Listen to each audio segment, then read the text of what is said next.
Hello, সবার কি অবস্থা? আশা করি সবাই অনেক ভালো আছেন। তো গতকালকে ভারত এবং দক্ষিণ আফ্রিকার যে ফাইনাল ম্যাচটা টি-20 বিশ্বকাপে অনুষ্ঠিত হয়েছিল, সেই ম্যাচটা সম্পর্কে জাস্ট দুই তিনটা কথা বলবো যে আসলে কি সত্যি ভারত জিতেছিল সে ম্যাচটা? ম্যাচটা কি সত্যি ভারত জিতেছিল, না ইন্টারন্যাশনাল ক্রিকেট কাউন্সিল অর্থাৎ আইসিসি সেটা মানে ভারতের মতনকে সাজিয়ে দিয়েছিল? সে বিষয়টা নিয়ে দু চারটা কথা বলবো। তো দেখবেন বাস্তবের সাথে উদাহরণ থাকবে আশা করি। তো গতকালকে কিন্তু ভিডিওটা যেহেতু 31 তারিখে পাবলিশ করছি আমি, সেহেতু ডেটটা হবে 29 তারিখ। 29 তারিখে খেলাটা হয়েছে। তো প্রথমত যে বিষয়টা আমরা কিছু আহ 1 বছর আগে চলে যাই, অর্থাৎ 23 সালে একটু যাই। 23 সালে আইসিসি ওডিআই বিশ্বকাপ হয়েছিল। সে ওডিআই বিশ্বকাপে সেমিফাইনালে নিউজিল্যান্ডের সাথে যে ভারতের ম্যাচটি অনুষ্ঠিত হয়েছিল, সেই ম্যাচে ভারত পিচ চেঞ্জ করছিল। এটা আমরা জানি সবাই। এমনকি সেখানে যে ফাইনাল ম্যাচটা অনুষ্ঠিত হলো, সেই ম্যাচে অস্ট্রেলিয়া ক্যাপ্টেন পেট কামিন্স কি করলো, তার ফোনে সে পিচের ছবি তুলে সে রাখলো, যেন পিচ চেঞ্জ কোনো মতে না করা যেতে পারে। এবার আসি, কিছুদিন আগে বাংলাদেশ এবং ভারতের যে মধ্যকার ম্যাচটা ছিল, অর্থাৎ সুপার 8, সেই সুপার 8 যে ম্যাচটা অনুষ্ঠিত হলো, বাংলাদেশ তারা অনুশীলন করছিল কোথায়? বাইরের এক্সট্রা যে সব যে প্লেগ্রাউন্ড থাকে সেগুলো। অথচ যে জায়গাতে খেলা হয়, অর্থাৎ যেখানে ম্যাচটা হওয়ার কথা বাংলাদেশ এবং ইন্ডিয়ার, সেখানে বাংলাদেশের কোচ অর্থাৎ হাতুড়ি সিংহে সেখানে পিচটা দেখতে পেরেছিল না, মানে টচের আগে, অর্থাৎ তার আগে মানে একদিন আগে যেরকম পিচ মানুষ দেখতে যায়, বা যখন পিচটা তৈরি করা হলো তারপরে যদি কেউ পিচটা দেখতে যায়, সে অনুপাতে সে পিচটা দেখতে পায় নাই। সেখানে কোচ, একটা বাংলাদেশ দলের কোচ, তিনি দেখতে পান নাই। প্লেয়ার তো সেখানে যাওয়া দূরে থাক, একটা কোচ যেখানে দেখতে পান নাই সেখানে প্লেয়ার যাওয়াটা দূরে থাক। এখন সেই পিচে, অর্থাৎ সেই পিচটা বললে ভুল হবে, সেই পিচের পাশের পিচ, সেই একই যে গ্রাউন্ডে খেলা হবে সেই পিচের পাশের পিচে কি ইন্ডিয়া প্র্যাকটিস করছিল।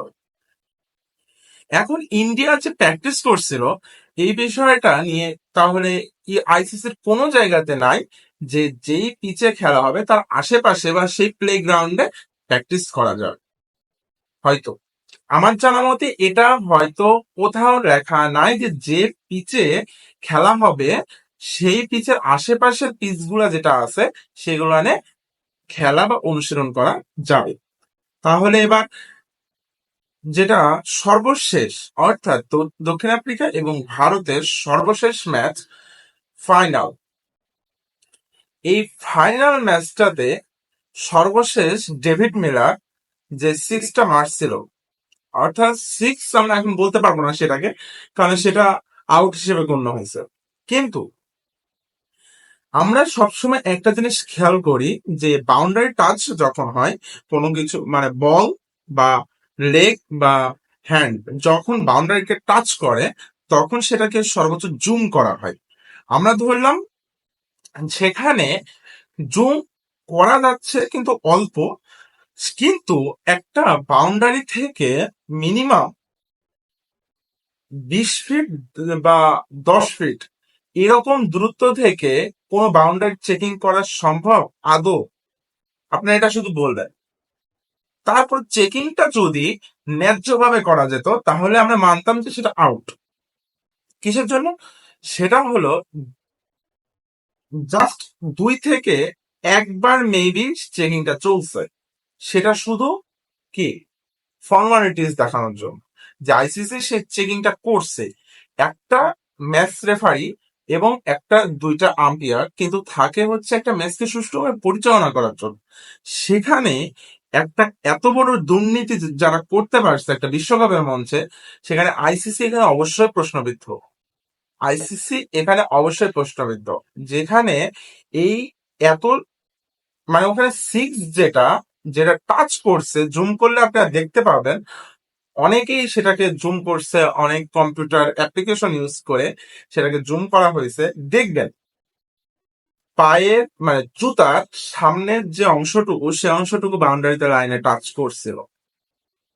এখন সবকিছু বাদ দিলাম যে ইন্ডিয়া কিছু করে নাই, তাহলে এবার যদি ইন্ডিয়া কিছু করে নাই, এখন আমরা যদি বলি যে তাহলে দক্ষিণ আফ্রিকা কেন হলো? দক্ষিণ আফ্রিকা তো একবার জিতা ম্যাচ ছিল, যেখানে আমরা কত দেখলাম, 28 বলে 27 রান দেখছিলাম।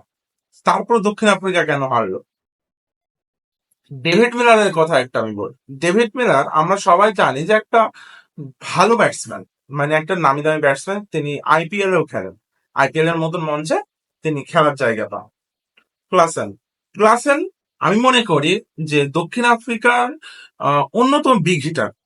ডিকক সেম, ডিকক এবং ক্লাসেন এরা দুইজন যেভাবে ম্যাচটাকে বাহির করে নিয়ে আসছিল, যেভাবে উইকেট পড়তে লাগলো, মাকরাম যখন পড়ে গেল যেভাবে উইকেট পড়তে লাগলো, সেই উইকেট পড়ার পরেও ক্লাসেন যেভাবে 1 ওভারে 22 রান নিয়েছিল, যেটা 6 নম্বর ওভার, অর্থাৎ সেটা ওভার ছিল হচ্ছে 15 নম্বর ওভার। সে 15 নম্বর ওভারে যেভাবে ক্লাসেন খেলছিল, অর্থাৎ যেভাবে 22 রান কমিয়ে 30 বলে 30 রান করলো ক্লাসেন, সেই ম্যাচটাকে কি একটাবারও আপনাদের মনে হয় না যে ফিক্সিং এর যে কোনো প্রকার আমরা গন্ধ পাই এখান থেকে? অবশ্যই ডেভিড মিলার, আপনি একটা জিনিস খেয়াল করেন, ডেভিড মিলার কিন্তু অনেক একজন প্রফেশনাল ব্যাটসম্যান, কিন্তু 30 বলে 30 রান, যেখানে বুমরা, জসপ্রীত বুমরা যখন বলে আসে সেখানে বলের ভেতর 4টা কি 5টা বল ডট গেছে, এমনকি উইকেটও গেছে। তারপরে আসি যে মহারাজ যিনি ওখানকার ছিলেন, আপনার যিনি ওদের একজন অলরাউন্ডার ছিলেন মহারাজ, তিনি কি করলেন? তিনি এসে 3টা বল একসাথে ডট দিছেন। 3টা বল একসাথে ডট দিছে, কোনো প্রকার ঠেকায় আনার চেষ্টা করে নাই। তাহলে এখানে কি আমরা বলবো যে দক্ষিণ আফ্রিকা ফিক্সিং করছে, ইন্ডিয়া আর দক্ষিণ আফ্রিকার ফিক্সিং হয়েছে? আর দ্বিতীয়ত যেটা, যে দক্ষিণ আফ্রিকা ফিক্সিং করছে না ডেভিড মিলার ফিক্সিং করছে, এটা কিন্তু প্রশ্ন থেকে যায়। তো যেটা কথা, ফিক্সিং হয়েছে কিনা যায় না, কারণ ফাইনাল মঞ্চে ফিক্সিং হওয়ার সম্ভাবনা আমি মনে করি 5%ও নেই।